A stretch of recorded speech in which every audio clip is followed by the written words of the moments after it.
Amin, saudara. Mari kita akan langsung saja membuka Alkitab kita. Saya akan ikuti dengan situasi ulang tahun ini tentang Roh Kudus, saudara, ya. Kita akan sama-sama membuka Alkitab dalam Wahyu 4 ayatnya yang kelima, saudara.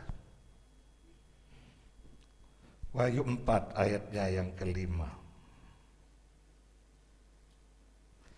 Sekali lagi kita akan bangkit berdiri, saudara. Kita akan baca bersama-sama. Wahyu 4 ayat 5. 2, 3. Dan dari tahta itu keluar kilat dan bunyi guruh yang menderu, dan 7 obor menyala-nyala di hadapan tahta itu. Itulah ketujuh roh Allah. Amin. Silakan duduk, saudara. Saudara, Yohanes di Pulau Patmos, dia melihat 7 obor yang menyala di hadapan tahta Tuhan.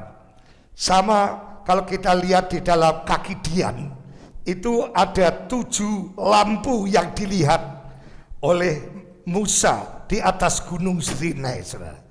Jadi di atas gunung Sinai Musa melihat ada kaki Dian atau pelita, saudara, ya, pelita emas. Di situ ada 7 lampu.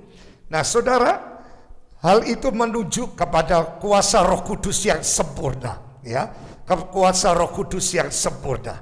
Nah, coba kita akan lihat dalam Kisah Rasul 2 ayat 3 dan 4, saudara.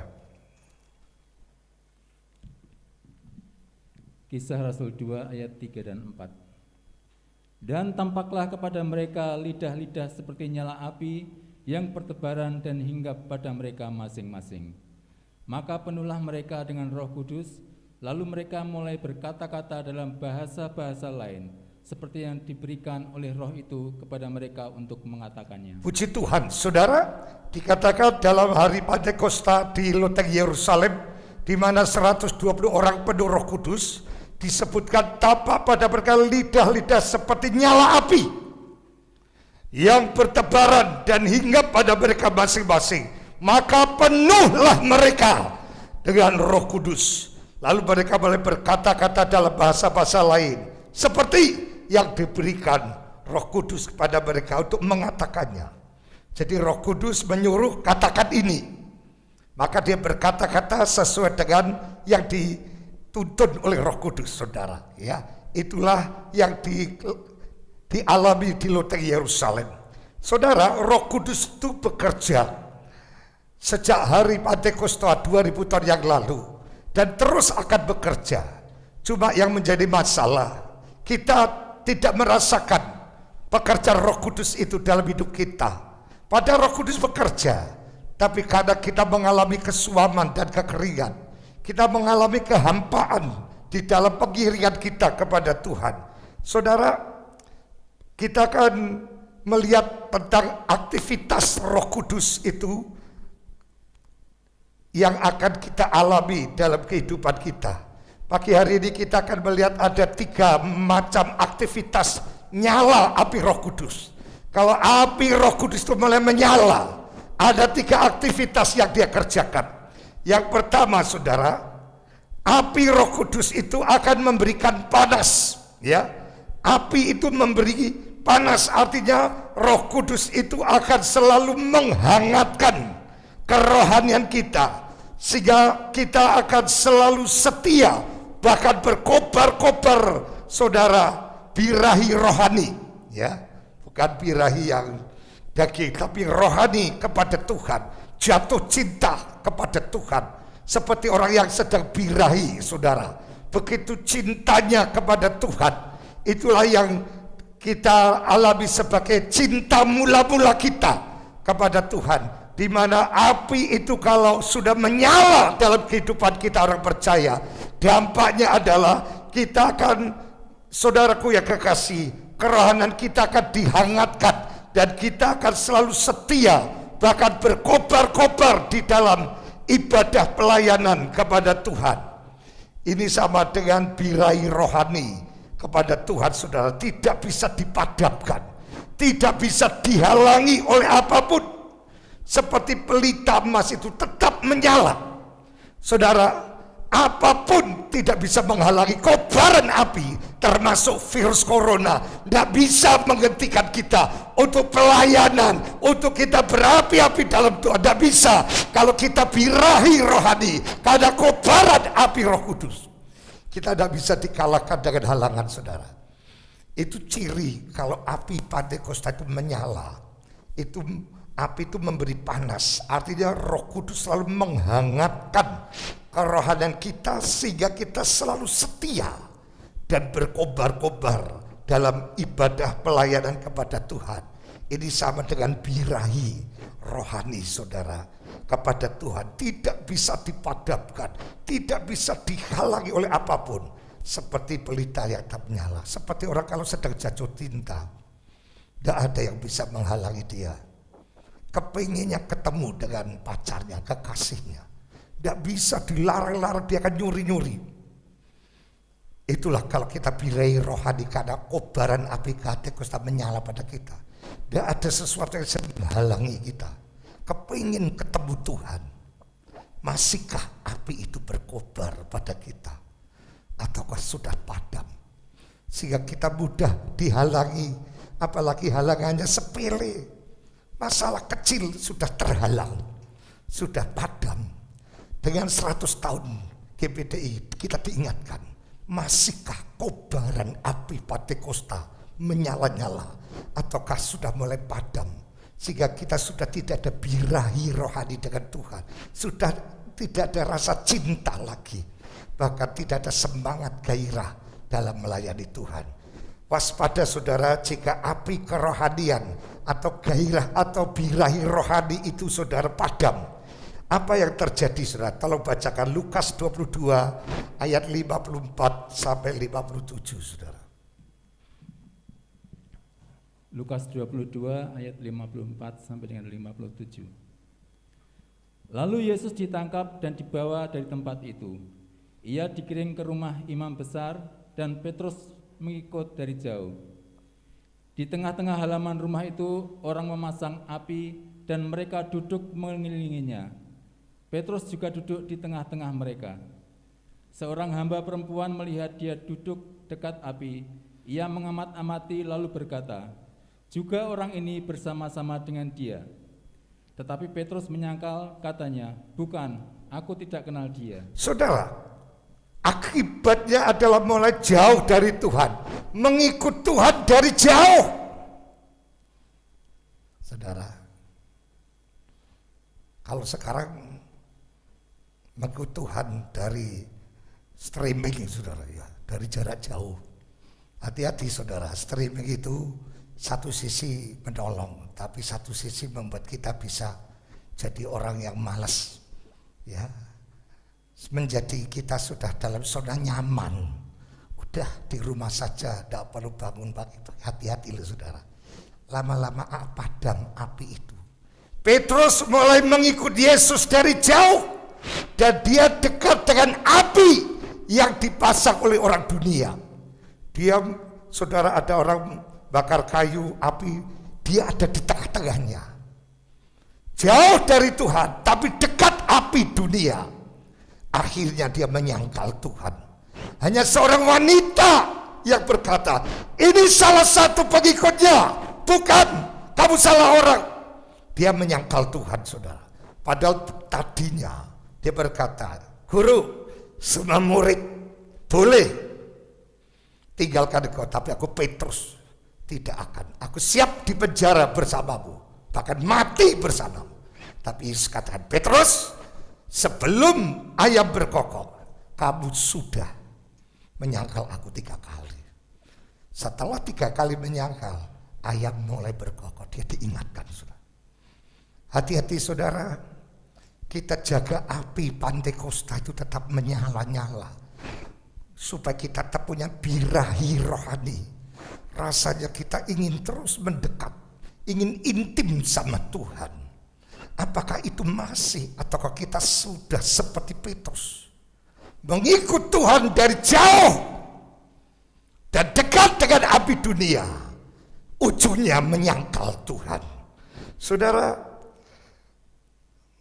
kita lihat, saudaraku yang kasih Di dalam Roma 1 ayat 27, saudara. Kita akan, dampak yang kedua adalah kita akan menyala-nyala dalam birahi, jatuh dalam dosa, saudara. Roma 1 ayat yang ke-27. Demikian juga suami-suami meninggalkan persetubuhan yang wajar dengan istri mereka dan menyala-nyala dalam birahi mereka seorang terhadap yang lain, sehingga mereka melakukan kemesuman laki-laki dengan laki-laki, dan mereka menerima dalam diri mereka balasan yang setimpal untuk kesesatan mereka. Hati-hati saudara, kalau kita sudah tidak birahi dengan Tuhan, kita akan birahi dengan dosa.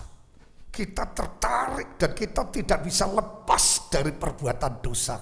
Di situ ada kemesuman, kenajisan, persudalan. Saudara, kalau kita tidak birahi rohani dengan Tuhan, pasti kita akan birahi dengan dosa. Di mana kita tidak bisa lepas, harus tiap hari terikat. Kita ketagihan, kita rasanya tidak bisa untuk meninggalkan. Ingin terus ketemu dengan yang namanya kenajisan. Sudah tahu dilarang, tapi kita sepertinya tidak bisa menolak. Dan kita sangat menikmati itu dosa. Dan itu penyebab kesuaman. Hati-hati saudara, ini masalah hidup dan mati kita. Hidup kekal kita ini ada di sini. Kalau kita tidak menjaga api Pentakosta menyala, kita seperti Petrus akan ngikut Tuhan dari jarak jauh. Bahkan dia akan dekat dengan api dunia dan dampaknya menyangkal Tuhan. Lalu membuat birahi duniawi, daging nafsu mulai kuat. Saudara, kita terus, saudara tidak bisa lepas dengan menu-menu kenajisan yang kita dapatkan. Mungkin dari HP kita sendiri, di mana kita temukan sesuatu yang syur dan kita menikmati. Tiap hari kita ikuti terus, cari. Padahal itu tahu dosa, tapi kita tidak bisa menolak. Rasanya ketagihan terus, kayak butuh makan, harus makan. Dan itu yang sangat membahayakan, yang menimbulkan rohani kita suam. Jadi kalau api Pentakosta sudah mulai menyala, timbul kehangatan. Ada semangat berapi-api, bergairah. Ada saudaraku yang birahi rohani. Kita pengennya ketemu Tuhan, pengen melihat Tuhan. Tapi kalau kita biarkan suam, kita akan seperti Petrus. Yang kedua, api kalau menyala itu akan memberikan terang. Akan memberikan terang. Ya. Nah, sama dengan tidak ada yang disembunyikan. Kita tidak suka melakukan sesuatu yang sembunyi-sembunyi. Kita selalu di dalam terang. Contohnya Raja Daud. Coba 2 Samuel 12 ayat 11 sampai 13, saudara. 2 Samuel 12 ayat 11 sampai yang ke-13. Beginilah firman Tuhan. Bahwasanya malapetaka akan kutimpakan ke atasmu yang datang dari kaum keluargamu sendiri. Aku akan mengambil istri-istrimu di depan matamu dan memberikannya kepada orang lain. Orang itu akan tidur dengan istri-istrimu di siang hari. Sebab engkau telah melakukannya secara tersembunyi, tetapi aku akan melakukan hal itu di depan seluruh Israel secara terang-terangan. Lalu berkatalah Daud kepada Natan, aku sudah berdosa kepada Tuhan. Dan Natan berkata kepada Daud, Tuhan telah menjauhkan dosamu itu, engkau tidak akan mati. Saudara, kalau ada terang, tidak ada yang disembunyikan. Daud menyembunyikan dosa. Dia telah berzina dengan istrinya Uria, namanya Betseba, sampai hamil. Kemudian dia bunuh suaminya dengan cara yang sadis, dengan ditaruh di bagian medan perang yang paling bahaya supaya mati. Supaya dia akan bebas, dia bisa memiliki Betseba. Saudara, dilakukan dengan sembunyi-sembunyi. Dia pikir tidak ada yang tahu. Tahu-tahu datang seorang imam namanya Natan. Lalu ditegur, ini akan menimpa dirimu karena kau telah melakukan sesuatu dosa, di mana istri-istrimu, anak-anakmu yang akan kena. Saudara, banyak orang tidak sadar Kalau kita saudara bermain-main dengan dosa, itu hanya minta ampun saja selesai. Tetapi apa yang ditabur itu akan dituai. Saya melihat kalau ada seorang suami atau laki-laki yang suka mempermainkan wanita, kalau dia punya anak wanita akan dipermainkan oleh orang lain. Dan itu betul saudara. Anaknya Daud diperkosa karena dia pernah melakukan dosa itu. Banyak suami-suami laki-laki yang tidak mikirkan itu. Dipikir sembunyi aman. Tetapi waktu Daud ditegur, untung Daud itu orangnya tidak melawan. Kata, saya sudah berbuat dosa kepada Tuhan. Jadi apa yang dilakukan Daud kepada Batseba dan Uria, itu sama saja dia lakukan kepada Tuhan. Tapi Nathan katakan, Tuhan telah menjauhkan dosamu itu, engkau tidak akan mati. Jadi masih ada kemurahan. Daud, engkau memang berdosa, tapi karena kau rendah hati, kau tidak akan mati. Dosamu diampuni, tapi konsekuensi tetap kau harus terima. Jadi saudara, kalau ada terang, kita tidak akan mungkin melakukan sesuatu. Api itu kan terang saudara. Kita tidak ada yang tersembunyi. Semuanya akan terbuka. Tolong bacakan Ibrani 4 ayat yang ke-13.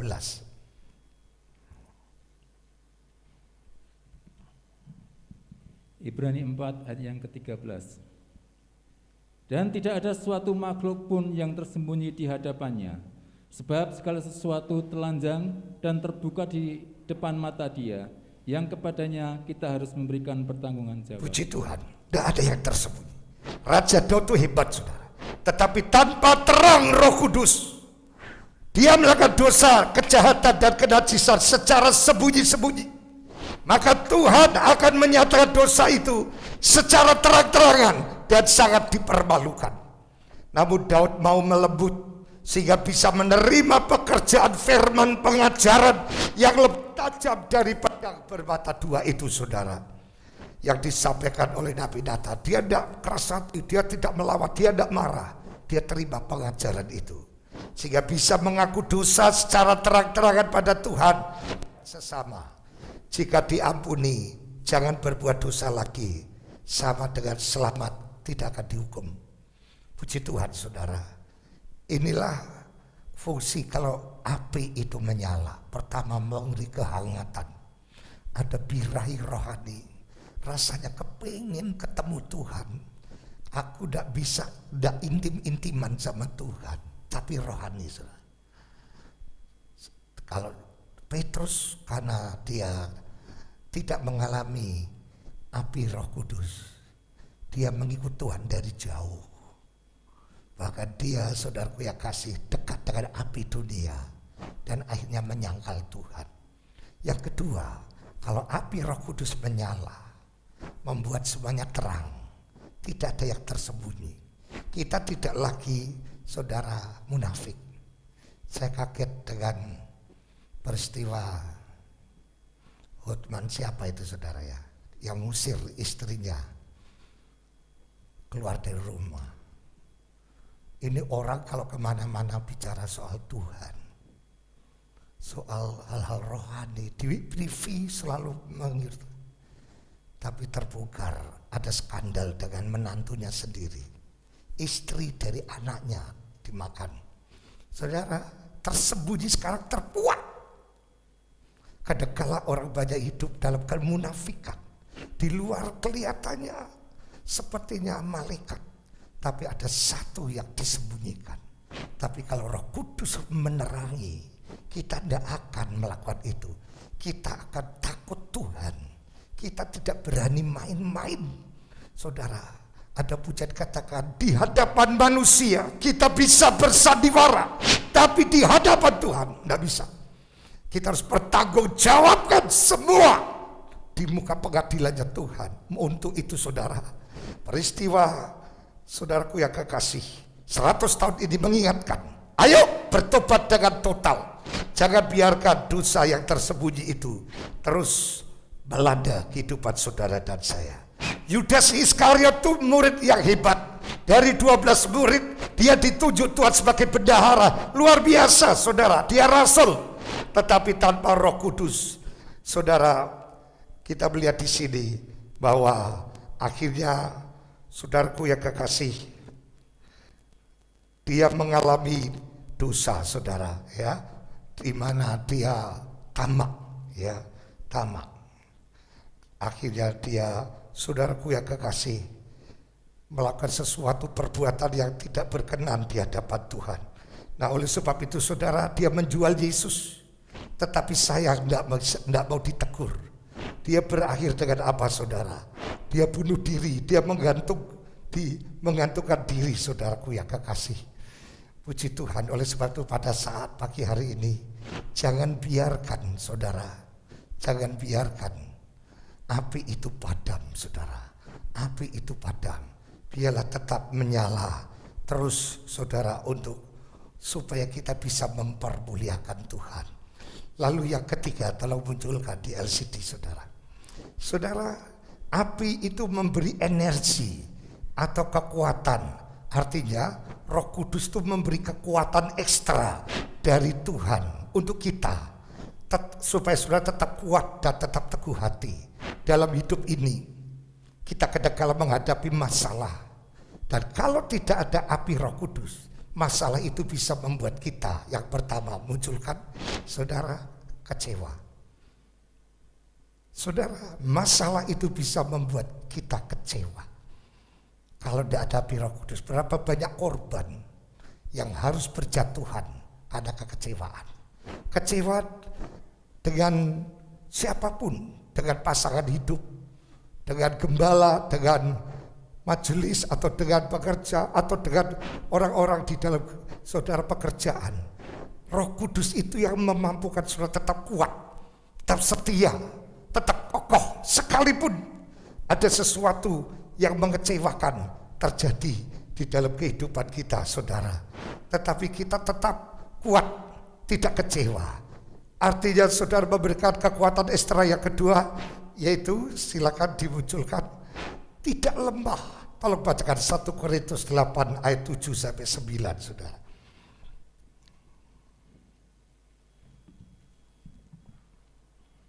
Satu Korintus 7 ayat 8 dan 9. Tetapi kepada orang-orang yang tidak kawin dan kepada janda-janda aku 1 anjurkan. Korintus 8 Pak, ayat 7. Pasal 8 ayat 7. 1 Korintus 8 ayat 7 dan 8.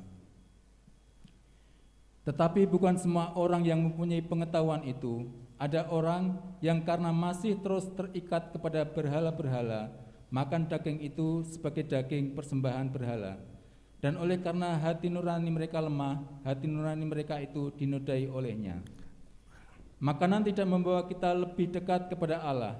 Kita tidak rugi apa-apa kalau tidak kita makan, dan kita tidak untung apa-apa kalau kita makan. Ayat 9. Tetapi jagalah supaya kebebasanmu ini jangan menjadi batu sandungan bagi mereka yang lemah. Puji Tuhan. Jadi kita bisa lemah lihat orang lain. Kenapa Pak kok tidak ke gereja? Aku lemah kok. Tak kira dia itu rohani, tak kira dia itu orang yang suka pelayanan, pasti gini-gini terpi, kok kayak gini ya. Saudara, karena kita melihat manusia di dalam dunia ini tidak ada yang sempurna, saudara, tidak ada. Semua masih proses. Jadi kalau kita tidak ada api Roh Kudus, kita mudah dilemahkan dengan sikap, perbuatan, situasi, kondisi yang sedang kita hadapi. Kita bisa lemah juga karena pencobaan bertubi-tubi. Akhirnya kita menyerah, mundur, tidak setia lagi sama Tuhan. Tapi lain kalau api Roh Kudus menyala, kita diberikan kekuatan ekstra. Kita tidak menjadi lemah sekalipun, saudara, persoalan itu ada. Sekalipun kita menjumpai sikap, perilaku, perkataan, perbuatan orang yang secara manusia melemahkan, tapi kita tetap maju terus, ya. Ya, majulah jalan ke surga, ya. Kita tetap maju, tidak berhenti diajak, enggak mau. Aku lemah lihat orang itu. Aku merasa kecewa. Berapa banyak jemaat yang mundur karena melihat keadaan yang bertolak belakang dengan yang dia pikirkan dan yang dia simpulkan. Ternyata bertolak belakang, lemah. Sekali lagi saudara, kita ini masih manusia, kemungkinan menemukan sesuatu yang melemahkan besar sekali. Bahkan pendeta pun manusia. Saudara tidak akan menemukan kesempurnaan, pasti ada yang melemahkan. Tapi kita kan tidak berjalan karena melihat, kita berjalan karena iman. Jadi saudara, kita tetap kuat sekalipun di sekitar kita melemahkan, di sekitar kita membuat kita down, di sekitar kita membuat kita merasa kecewa, tapi kita tetap kuat karena ada ekstra kekuatan, dan itu ditimbulkan tak kala Roh Kudus itu dicurahkan. Yang ketiga, saudara, artinya apa? Silakan, tidak bimbang, ya, tidak bimbang. Pada waktu saudaraku yang kekasih, murid-murid Tuhan atau Yesus berjalan di atas air, tahu saudara, Petrus melihat, kalau memang Engkau Tuhan, izinkan saya untuk ikut berjalan seperti Engkau. Silakan. Pertama dia bisa berjalan, saudara. Berjalan. Tetapi dengan tiupan angin dia mulai bimbang. Dia mulai ketakutan, angin tenggelam. Saudara, banyak hal yang membuat bimbang. Kadangkala katanya Tuhan baik, tapi kenapa hidup saya kok susah ya? Katanya Tuhan baik, kenapa saya berdoa kok tidak dijawab Tuhan? Katanya Tuhan baik, kenapa penyakit saya kok tidak sembuh-sembuh? Katanya Tuhan baik kok begini. Saya mulai bimbang tentang firman Tuhan. Apakah itu betul? Ya, apakah itu benar? Apakah ini masih bisa relevan? Kita mulai goyang, saudara. Sudah mulai tidak percaya lagi tentang kuasa doa. Sudah tidak percaya lagi tentang kuasa, saudaraku yang kasih puasa. Sudah tidak percaya lagi soal perpuluhan. Saya tidak percaya. Sudah mulai bimbang, saudara. Tetapi kalau ada api Roh Kudus, saudara, kita tak percaya bahwa itu firman. Dan Tuhan katakan, tidak ada firman yang gugur. Semuanya pasti akan terjadi. Tuhan berkata, langit dan bumi akan lenyap, tapi janji Tuhan tinggal tetap. Pagi hari ini saudara, mungkin saudara mengalami yaitu kecewa, lemah, bahkan bimbang. Itu bertanda api Roh Kudus itu sudah padam dalam kehidupan kita. Kita minta kembali urapan Tuhan itu dicurahkan. Tuhan, aku kepingin supaya api itu menghangatkan kembali. Aku sudah mulai dingin, aku sudah mulai acuh tak acuh, aku sudah kehilangan antusias. Rasa-rasanya kok rasa-rasa sudah males, sudah tidak ada semangat Pantekostal lagi. Saya kok rasanya sudah loyo begini. Saudara butuh api itu menyala kembali. Mungkin saudara dan saya sering melakukan dosa yang tersembunyi. Saudara pikir aman. Saudara, semuanya terbuka di hadapan Tuhan. Orang yang ada api Pantekosta, dia tidak berani melakukan sesuatu dosa. Dia takut Tuhan. Tidak hidup dalam kepura-puraan atau kemunafikan. Dia terbuka. Saudara yang dikasihi Tuhan. Oleh sebab itu mari kita sebagai anak Tuhan harus benar-benar saudara memiliki kerinduan Tuhan. Curahkanlah api Pantekostamu supaya kami punya kehangatan kembali di dalam mengiring dan melayani Engkau. Aku kepingin hidup kami semangat bergairah lagi. Tidak seperti ini. Virus corona ini betul-betul menghancurkan rohani banyak umat Tuhan, saudara. Bahkan ada hamba Tuhan sepertinya sudah mulai putus asa karena betapa sulitnya saudara pekerjaan Tuhan yang dia layani. Saudara, tetapi kita harus kembali. Saya tidak boleh jadi korban corona. Saya harus tetap semangat. Saya tidak mau seperti Petrus yang mengikut Yesus dari jarak jauh. Saya ingin dekat Tuhan. Karena aku tahu hanya dekat Allah saja aku akan merasa tenang. Kiranya firman Tuhan memberkati kita saat pagi hari ini, saudara.